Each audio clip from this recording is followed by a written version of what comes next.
이게 심상치가 않다. 네. 그리고 이번 이재명 정부 들어서 처음으로 데드크로스죠. 데드크로스가 발생을 한 거죠. 그렇기 때문에 이 부분을 좀 짚고 넘어가야 될 것 같다라는 생각이 들고요. 부정평가가 49.7%, 네. 긍정평가가 46.7%입니다. 근데 뭐 이 화면 보시면서 우리 패널들도 뭐 어제도 충분히 얘기하셨겠지만은 이게 한 달을 딱 떼어놓고 보면 굉장히 급격하게 떨어지고 있다는 느낌이거든요. 그러니까 예를 들어서 5월 넷째 주 기준으로 하면 긍정평가가 59.1에서 46.7까지 떨어진 거예요. 거의 한 13% 조금 넘게 하락을 한 건데, 우리 윤희석 대변인님 보시기에는 이번 이 국정수행 평가의 그러니까 이 지지세가 지금 계속 우하향으로 하고 있잖아요. 어떤 원인 때문에 그런다고 보면 생각하시나요? 떨어진 거하고 올라간 거하고 폭이 거의 비슷하거든요. 네. 그러니까 5월 마지막 주 기준으로만 잡아도 13개가 떨어지고 13개가 올랐잖아요. 네. 그럼 그 13%를 차지하는 그분들이 의사를 바꿨다는 거 아니에요. 네. 동일인인지는 모르겠으나 네. 그런 거 아니에요. 의사 유보한 사람도 계실 테니까. 네. 근데 저는 동일인 같아요. 어. 그러니까 59에 속했던 분 중에 13분이 네. 지지 안해로 아예 그냥 일로 가버린 거예요. 의사 유보도 아니고 아예 일로. 그 얘기는 여권 내부에서 서로 싸우다가 네. 나 그래도 이재명 대통령 지지했는데 네. 이러면 안 되지 정청래야. 음. 그래서 정청래 대표를 적극 지지하는 분들이 완전히 의사표시 확실히 하고 있는 거라고 생각을 해요. 그러니까 그렇다고 한다면 근데 민주당 지지, 그러니까 과거에 이재명 대통령을 지지했던 분 중에서 그렇죠. 그 정청래를 지지하신 분들이 빠져버린 것이다. 예.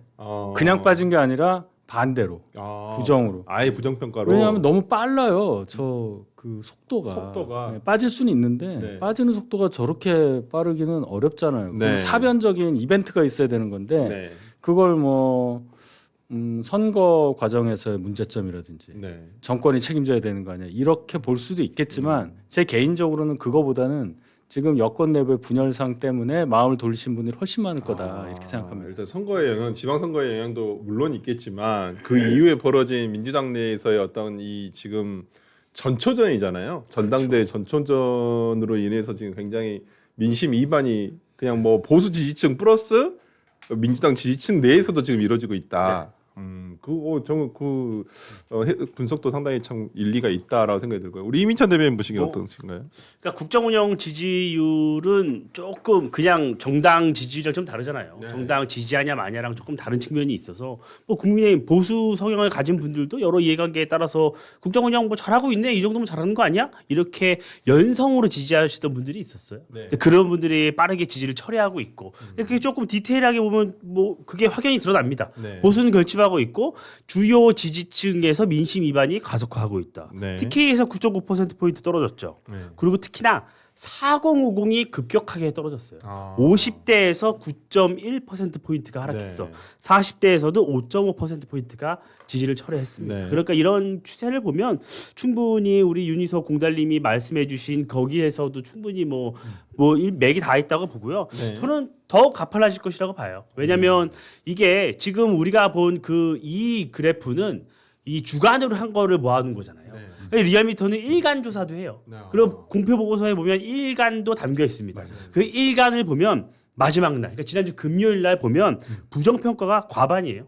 그러니까 지금은 오차 범위 내에서 그냥 부정평가가 좀 앞서 있는 거란 말이에요. 근데 마지막 날, 지난주 금요일 일간 조사를 보면 부정평가가 51.2, 그리고 긍정평가가 45.6%예요. 그러니까 이미 이재명 대통령에 대한 부정평가가 과반이다 이렇게 보시면 될 것 같고 이 흐름은 이번 주에는 더 가속화될 수밖에 없는 거예요. 왜냐? 민주당 전당대회 국면에 들어가 있고 여전히 공소취소 논란이나 이런 것들 왜냐면 대통령 인선에서 다 담겨 있고 그러나서 민주당 전당대회 여전히 보안 수사권 두고 싸우고 있잖아요. 그러니까 상승 요인이 전혀 없어요. 그러니까 대세 하락장으로 이미 들어갔고 쭉 하락할 수밖에 없는 부분이다. 그렇게 봅니다. 이거는 우리 이재영 위원장께는 이거 한번 여쭤보고 싶은데 그러면 지금 아까 우리 윤석 대변인께서도 말씀하셨지만은 지금 전당대회를 앞두고 어찌 보면 민주당 내에서의 지금 뭐 정청래 대표냐 아니면 김민석 총리냐 지금 이런 상황이잖아요. 그래서 약간 좀 뭐 정청래 대표 측에서의 어쩌면 김민석 총리와 이재명 대통령은 하나의 몸통으로 같은 진영으로 보이니까 그렇다 한다면 근데 지금 김민석 총리가 어저께 여기에 대해서 뭐라 그랬냐면 지지율 하락에 대해서는 당이 훨씬 더 책임감을 가져야 된다. 이런 말을 하면서 이제 본인이 곧 당으로 돌아가면 당 지지율을 회복하고 그것이 국정 동력을 강화하도록 전력을 다하겠다는 책임감을 강하게 느끼고 있다. 그러면서 이번 지방선거에 대한 평가도 했어요. 완전한 승리로 선언하기는 어렵다라고 얘기를 하고 있는데 그리고 이제 이날 김 총리는 열린 우리당의 분당 사태를 지적을 하면서 언급을 하면서 분열은 절대 있어서는 안 될 일이다라고 지금 얘기를 어저께 했단 말이에요. 김민석 총리의 어떤 이 지지율에 대한 해석 그러니까 어떻게 보시나요? 당 지지율 때문에 당 때문에 대통령 지지율이 떨어지는 거다라고 네. 얘기를 한 거잖아요. 네. 근데 이제 정청래 대표 때문이다. 뭐 이렇게 얘기를 하는 그렇죠. 것이고 이번 지방선거는 완벽한 승리로 선언하기 어렵다. 네. 그것도 정청래 대표 때문이다. 그러니까 모든 잘못은 정청래한테 있다. 내가 돌아가서 당 대표가 돼서 정리가 되면은 네. 대통령의 지지율은 자연스럽게 올라갈 것이다. 아. 라고 이제 선언을 하는 것이죠. 근데 저는 아까 이제 공달님도 말씀하셨고 여의도에 간 팩트곰탕 뭐라고 불러야 되는 거예요? 민찬. 오케이, 패권민찬. 팩곰민찬. 네. 팩곰민찬도 얘기를 해줬는데 저 그 두 분이서 주신 말씀 다 일리가 있다고 네. 생각을 네. 하는데 저는 좀 한 발 물러서면 지방선거를 통해서 저는 이 소위 그 밑바닥에서 있던 민심이 이제 들끓어 오르기 시작했다. 이제 표면을 올라오기 시작했다. 네. 저는 네. 그렇게 봐요. 네. 뭐냐면 우리 국민들 우리가 뭐 정치하다 보면 굉장히 많이 쓰는 이런 늘상 하는 얘기들이 있잖아요. 뭐 공정이 됐든지 상식이 됐든지 정의가 됐든지 이거 그냥 우리가 하는 얘기가 아니고 우리 국민들은 진짜 굉장히 중요하게 생각하시는 가치입니다. 근데 지난 3, 4개월 동안 지방선거를 치르면서 민주당이 보여주고 대통령이 보여줬던 무너진 공직, 아이고 공정, 뭐 상식, 정의 이런 것들이 저는 지방선거에 반영이 됐기도 했지만 그 이후에 민주당의 저런 모습들을 보면서 이거는 더 이상 지지할 수 없다라고 생각을 하시는 것 같아요. 그 왜 마포에 네. 그 민주당 그 당협위원장 있잖아요. 그 이지은 여성. 위원장이요? 이지은 위원장이 그 얘기했잖아요. 아니 이게 이재명 대통령이 하는 행동이 네. 꼭 윤석열 전 네. 대통령을 네. 상기시킨다. 네. 뭐 이런 식으로 얘기했다가 네. 지금 뭐 그렇죠. 대변인까지 뭐 관두기도 물러났죠. 했는데 그게 그냥 나온 말이겠어요.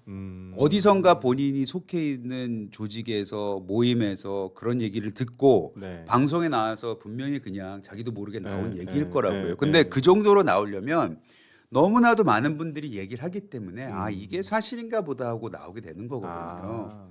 나름 본인이 여론조사를 하고 나오는 거예요. 네. 그런 것들을 보면은. 그래서 아마 어찌 보면은 대한민국 국민 모두가 지금 윤석열 전 대통령과 그 당시 있었던 일들에 대해서는 트라우마가 생길 정도로 굉장히 안 좋은 기억인데 네. 그거에 딱 대비되는 그 뭐랄까 낙인을 찍어버린 거거든요. 그래서 저는 이재명 대통령이 뭐 앞으로도 이게 쉽지 않을 것 같다. 그 아무리 김민석 총리가 된다 하더라도 네. 쉽게 회복할 것 같지 않다. 게다가 뭐 예를 들어서 지금 하고 있는 정책들, 네. 뭐 특히 부동산 관련된 정책들은 네. 이제 세금 때리겠다고 하지 않습니까? 노골적으로. 네. 그게 문재인 정부 시절에 굉장히 실패했다는 걸 누구나 다 기억하고 있는데 그렇죠. 그걸 왜 또 답습하고 있는지에 대해서도 이해가 안 돼요. 그래서 그런 모든 부분에 대해서 실망을 하고 있다. 그러니까 대통령께서 분명히 세금으로 부동산 잡지 않겠다라고 공약으로 거셨거든요. 그리고 강남 그 고속버스 터미널 앞에서의 유서에서도 그 얘기를 분명하게 하셨어요. 이제까지의 민주당의 기조와는 다르게 갈 것이다라고 하고 있는데 오늘 주식하시는 분들이 많잖아요. 특히나 삼전닉스 가지고 계신 분들. 오늘 다 난리십니다. 오전 장을 보니까 그래요? 오늘 우울한 블루데이더라고 보니까 다 떨어지고 있더라고 보니까. 예, 저는 주식은 안 합니다만은 SK 주식이 제가 알기로는 어제 300만 원까지 찍은 걸로 알고 있거든요. 예, 근데 제가 방송 직전에 다시 한번 하게 보니까 지금 260만 원까지 떨어졌더라고요. 그래서 뭔 일인가? 정말? 여기 가지고 계신 분 있었네요. 근데 어머나 7%나 떨어졌네. 7%가 빠졌어요. 예, 7%. 그렇겠죠. 예, 뭐 그렇다고 뭐 회사가 망하거나 이 주식이 망할 주식은 아닙니다만은 어찌됐든 간에. 근데 오늘 오전에 어떤 뉴스가 나왔냐? 미실현 이득에 대해서도 과세를 해야 된다라고 하는 뉴스가 나왔단 말이에요. 청와대 발로. 이거 어떻게 해석을 해야 되는지. 그러니까 이 뭐 지금 주식 시장의 하락에 대해서도 여러 가지 원인 분석이 있습니다만 여러 가지 원인이 있겠죠. 근데 오늘 오전에 나온 미실현 이득에 대한 과세 부분이 저는 솔직히 그러니까 주식 부동산 미실현 이득의 손해득에 대해서도 포괄적 과세를 해야 된다. 저는 너무 트라우마가 떠올랐거든요. 이 정부가 네. 철학을 갖고 있는지 모르겠어요. 아, 그 투자를 활성화하고 그래서 부동산에 몰려 있는 어떤 자산 배분 상에서의 이상 현상을 좀 바로잡자는 얘기하면서 네. 주식 시장을 부양했던 그런 정부였잖아요. 불과 얼마 전까지만 해도. 그래서 금투세 폐지하고 이런 움직임을 집권 전부터 그래도 뭐 한동훈 의원이 뭐 주도를 하긴 했지만 어쨌든 안 했잖아요. 네. 그렇게 쭉 왔는데 예를 들어 미실현 이익에 대해서 과세를 한다. 이걸 뭘 기준으로 과세를 한다는 건지도 모르겠지만 네. 원칙이 없는 거 아니에요. 그러면 그렇죠. 그럼 미실현 손실에 대해서는 어떻게 할 거냐? 그 역으로 물어보면 뭐라고 할 거예요? 네. 그렇죠. 그럼 확정되지 않았는데 뭘 어떻게 할 거냐? 지원해 주나요? 그렇게 얘기를 한단 말이에요. 사람들이. 네. 내가 이득을 본 것에 대해서 과세를 하겠다면 내가 손해 본 거에 대해서는 그럼 어떻게 해야 되느냐? 내 손해도 그럼 사회 전반적인 안전망 하에서 뭐 보전해줘야 되는 거 아니야? 이런 논리가 충분히 가능하단 말이에요. 그럼 여기에 대한 것도 없이 일단 미실현이잖아요. 미실현. 네. 거기 어떻게 과세를 하냐는 거죠. 그러면 이 정부는 어디로 가겠다는 거예요? 부동산으로 갈 거예요? 아니면 주식시장으로 갈 거예요? 뭘로 국민들이 돈을 벌게 할 수 있는 얘기를 할 거예요? 그냥 반도체입니까? 네. 우리가 다 반도체 회사 다녀요? 네. 다 우리가 삼전 DX가 뭐 국민 기업이야? 우리가 다 주주야? 그러고 싶어요. 말도 안 되는 얘기를 하고 있잖아요. 대통령 옆에 누가 있습니까 도대체? 이분들 다 그래도 뭐 박사도 따고 행시 출신이고 공부 많이 하신 분들일 텐데 왜 거기만 들어가면 이렇게 되시는지 모르겠네. 네, 우리 이재영 의원이 여기에 대해서. 아니 근데 간단해요. 네. 사회주의 아. 논자이기 때문에 가능하다고 봐요. 한 방에 네. 끝났네. 네. 저는 이건 다른 걸로는 해석이 안 됩니다. 네. 시장 경제라든지 우리가 지금까지 추구해왔던 네. 이런 민주주의 체제 하에서는 불가능한 얘기라고 저는 봐요. 네. 그렇기 때문에 이분들은 오히려 이분들의 생각과 앞서 말씀하셨던 철학이 됐던 뭐 통치에 관련된 뭐 방법론이 됐던 네. 이분들이 가지고 있는 거는 우리는 사회주의론자들이다라는 아. 거를 명확하게 오늘 얘기를 하신 게 아닌가. 그런 입장에서 보면 네. 다 이해가 돼요. 아니 그런데 지금 최근에 어떤 청와대 관련한 뉴스 청와대발 뉴스를 보면 지금 김영번 정책실장도 최근에 반도체로 얻은 이득에 대해서 부동산으로 흘러가지 못하도록 하겠다라고 한다든지 그렇죠. 지금 뭐 어찌 보면 이 지금 반도체로 얻은 소득을 어떻게든 이거 과세나 뭘 좀 해서 약간 좀 분배해야 되겠다라는 기조를 가지고 있는 것처럼 보이거든요. 지금 요 보도 요 내용은 네. 그러니까 주식 부동산 미실현 이익 과세 이 부분은 이 청와대 발은 아니네요. 청와대 발은 아니고 민주당, 진보당, 조국혁신당, 사회민주당, 참여연대, 민노총, 한국노총이 토론회를 연 거예요. 그래요. 그러니까 이걸 보니까 지금 방금 말씀 주신 그 연장선이라고 전 보여져요. 네. 그러니까 김용범 정책실장이 저런 얘기 지속적으로 우리 지금 자막에 나가고 있는 저런 얘기를 하잖아요. 네. 그러니까 여러 반도체 부분에서 나오는 여러 가지 이 소득, 이 이익들을 어떻게 배분할지를 두고 뭐 이상한 소리 많이 국민 배당금부터 여러 가지 얘기를 했어요. 네. 그러면서 최대치로 지금 성장을 하고 있다는 이런 얘기도 막 하고 있고 네. 그런 와중에 지금 세법 개정안에 대한 연구 영역이 진행되고 있고 네. 지금 올 하반기 그러니까 11월 국회에 통과될 내년도 예산안과 함께 이런 여러 가지 세법 개정안도 통과를 해야 되잖아요. 네. 거기에서 숟가락을 얹기 위해서 여러 가지 소위 진보 정당이라고 불리는 좌파들이 지금 빌드업을 하고 있는 것이다. 그렇게 보여져요. 네. 그러니까 우리가 말하는 미실현 이익은 무슨 관심법으로 무슨 과세합니까? 말이 안 되잖아요. 상식적이지가 않잖아요. 네. 그러니까 이런 거는 제가 볼 때 받아들여지기도 힘들 뿐 아니라 네. 그러니까 본인들이 지금 이 반도체 슈퍼 사이클이나 여러 가지 이 수익에 대해서 여기에서 어떤 기여한 게 있는지 잘 모르겠어요. 네. 그럼에도 불구하고 여러 가지 거기서 떨어지는 과실을 이렇게 따먹기 위해서 본인은 굉장히 지금 밀려발하고 있다 이렇게 보여지는데 정부가 여기서 좀 동조하면 안 될 것 같아요. 네, 청와대 발이 아니라는 부분은 다시 정정을 해드리도록 하고 관련 단체들 토론회에서 나온 얘기인데 이게 계속 오전에 뉴스가 돼서 아니 청와대 발은 아니지만 네. 그건 너무 좀 기술적으로 들어간 네. 것 같고 운을 띄워줬잖아요. 그렇죠. 네. 그리고 뭐 이 소위 말하는 방향성을 제시해줬잖아요. 그러니까. 대통령이 무슨 말 그 수사에 대해서 하면 검찰한테 지시했다 우리가 늘 알고 있지 않습니까? 네, 맞습니다. 그거하고 똑같은 거라고 보고 저는 조만간 아마 3전 보유세도 나올 것 같아요. 3점 보유세. 주장을 할 수 있겠는데요. 제가 이렇게 보니까 네. 이거 안 돼요. 안 돼요. 경제적 능력에 대해서 과세하자는 생각으로 바꾸자는 건데 네. 경제적 능력이란 걸 뭘 얘기하는지 잘 모르겠어요. 네.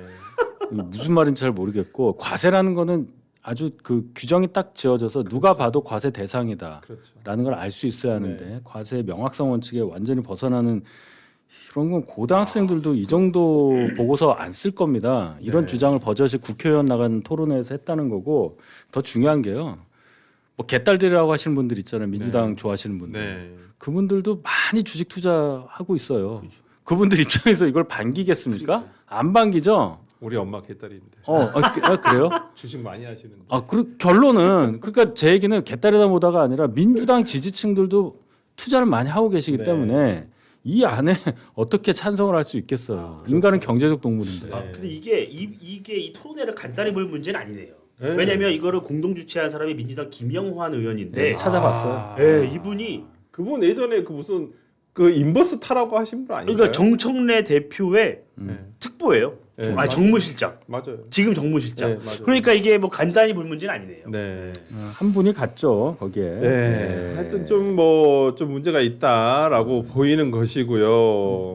하여튼 뭐 저는 참 과거에 헌법재판소에서 이 미실현 이익에 대한 과세를 하겠다라고 하는 토초세에 대해서 위헌 판결한 내용은 있습니다. 예, 관련해 가지고. 그게 한 고등학교 때인가 그런데. 굉장히 오래됐습니다. 그쵸? 네. 예, 저 네, 기억이 나요. 오래전 판례입니다. 토초세라고 맨날 나왔었잖아요. 그것도 약간 미실현 이득에 대해서 과세를 하는 그렇지. 부분이라서 그래서 그것도 위헌이었잖아요. 위헌 판결이 났었습니다.